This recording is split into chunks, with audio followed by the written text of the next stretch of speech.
कहते हैं कि हमारे पिछले जन्म के बुरे कर्म हमारा पीछा नहीं छोड़ते और किसी न किसी रूप में हमें उसकी सज़ा मिल ही जाती है। ऐसा ही कुछ हुआ था महाभारत के एक अहम पात्र धृतराष्ट्र के साथ। हम सब जानते हैं कि धृतराष्ट्र जन्म से ही अंधे थे, लेकिन बहुत कम लोग ही यह जानते हैं कि उनके नेत्रहीन होने के पीछे उनके पिछले जन्म के पाप थे। इतना ही नहीं, धृतराष्ट्र गांधारी के पहले नहीं बल्कि दूसरे पति थे। आइए जानते हैं इन कहानियों के पीछे का रहस्य। इससे पहले अगर आपने अभी तक हमारे चैनल को सब्सक्राइब नहीं किया है तो सनातन रहस्य को सब्सक्राइब कीजिए, वीडियो को लाइक कीजिए और ज़्यादा से ज़्यादा शेयर कीजिए। कहा जाता है कि अपने पिछले जन्म में धृतराष्ट्र एक राजा था जो बहुत ही अत्याचारी और दुष्ट था। एक दिन राजा अपने सैनिकों के साथ जंगल में शिकार के लिए गया था। जब शिकार करके वह थक गया तो एक वृक्ष के नीचे आराम करने के लिए बैठ गया। उसी वृक्ष के समीप एक तालाब में हंस अपने बच्चों के साथ तैर रहा था। राजा को उस हंस की खुशी देखी नहीं गई और उसने अपने सैनिकों को आदेश दिया कि वह फौरन ही उस हंस की आंख फोड़ दे और उसके बच्चों को भी मार डाले। राजा की आज्ञा का पालन कर उसके सैनिकों ने बड़ी ही बेरहमी से उस हंस की आंखें फोड़ दी और उसके बच्चों को भी मार डाला। अपने इसी पाप के कारण उस राजा ने अपना अगला जन्म धृतराष्ट्र के रूप में लिया, जो जन्म से ही नेत्रहीन पैदा हुए। वहीं एक दूसरी कथा के अनुसार महाराज शांतनु और सत्यवती के दो पुत्र थे, विचित्रवीर्य और चित्रांगद। चित्रांगद बहुत ही कम आयु में युद्ध में मारे गए थे, जिसके पश्चात भीष्म पितामह ने विचित्रवीर्य का विवाह काशी की राजकुमारी अंबिका और अंबालिका से करा दिया था। विवाह के कुछ समय बाद ही विचित्रवीर्य की तबीयत खराब रहने लगी। लंबे समय तक बीमारी से जूझने के बाद उन्होंने भी दम तोड़ दिया।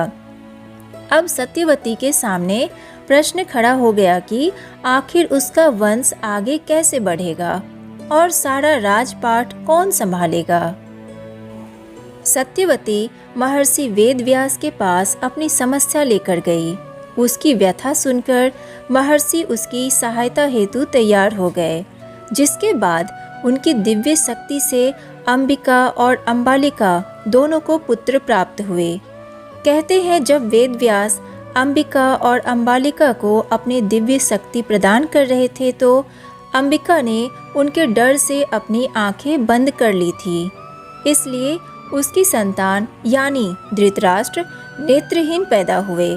वहीं दूसरी ओर अंबालिका का शरीर भय से पीला पड़ गया था, इसलिए उसे पुत्र के रूप में पांडु प्राप्त हुए, जो जन्म से ही कमजोर थे। गांधार नरेश सुबाला की पुत्री गांधारी से धृतराष्ट्र का विवाह हुआ था। माना जाता है कि जब गांधारी को पता चला कि उसका पति नेत्रहीन है तो पत्नी धर्म निभाते हुए उसने भी अपनी आँखों पर पट्टी बांध ली और आँखें रहते हुए भी आजीवन नेत्रहीन बनी रही। गांधारी और धृतराष्ट्र के 100 पुत्र और एक पुत्री हुई। इन सब में दुर्योधन सबसे ज्येष्ठ था। हम सब जानते हैं कि महाभारत का भीषण युद्ध पांडवों और कौरवों के बीच हस्तिनापुर के राजपाट को लेकर उनके बीच बिगड़ते रिश्तों की वजह से हुआ था। लेकिन क्या आप यह जानते हैं कि इस युद्ध की नींव तो पहले ही गांधारी के परिवार वालों ने रख दी थी। एक कथा के अनुसार विवाह से पूर्व धृतराष्ट्र को इस बात का पता नहीं था कि गांधारी की कुंडली में कोई दोष होने की वजह से उसका विवाह पहले एक बकरे से कराया गया था और बाद में उस बकरे की हत्या कर दी थी। कहते हैं जब धृतराष्ट्र को इस बारे में पता चला तो वह बहुत क्रोधित हुआ। उसने राजा सुबाला और उसके सभी 100 पुत्रों को बंदी बना लिया और उन्हें कारागार में डाल दिया। धृतराष्ट्र ने उन्हें कारागार में तरह तरह की यातनाएं दी। वह उन्हें खाने को नहीं देता और जब देता तो केवल एक मुट्ठी चावल। भूख से तड़प कर एक एक कर उसके सभी पुत्रों की मृत्यु हो गई, लेकिन उसका सबसे छोटा पुत्र शकुनी अभी जीवित था।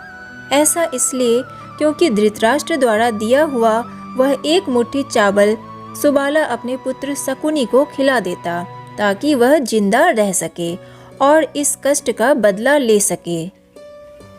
जब सुबाला का अंतिम समय आया तब उसने अपने पुत्र शकुनी को आदेश दिया कि वह उसकी रीढ़ की हड्डी के पास से बनवाकर अपने पास रखें। अपनी अंतिम इच्छा के रूप में सुबाला ने धृतराष्ट्र से शकुनी की रिहाई मांगी, जो उसने स्वीकार कर ली थी। बाद में शकुनी ने धीरे धीरे कौरवों और पांडवों के बीच दरार पैदा की और जब उनके बीच जुए का खेल हो रहा था तब उसमें सुबाला की रीढ़ की हड्डी का बना पासा ही इस्तेमाल हुआ था। तो आज के लिए बस इतना ही। अगर वीडियो अच्छी लगी हो तो वीडियो को लाइक कीजिए, सनातन रहस्य को सब्सक्राइब कीजिए और ज़्यादा से ज़्यादा शेयर कीजिए। राधे राधे।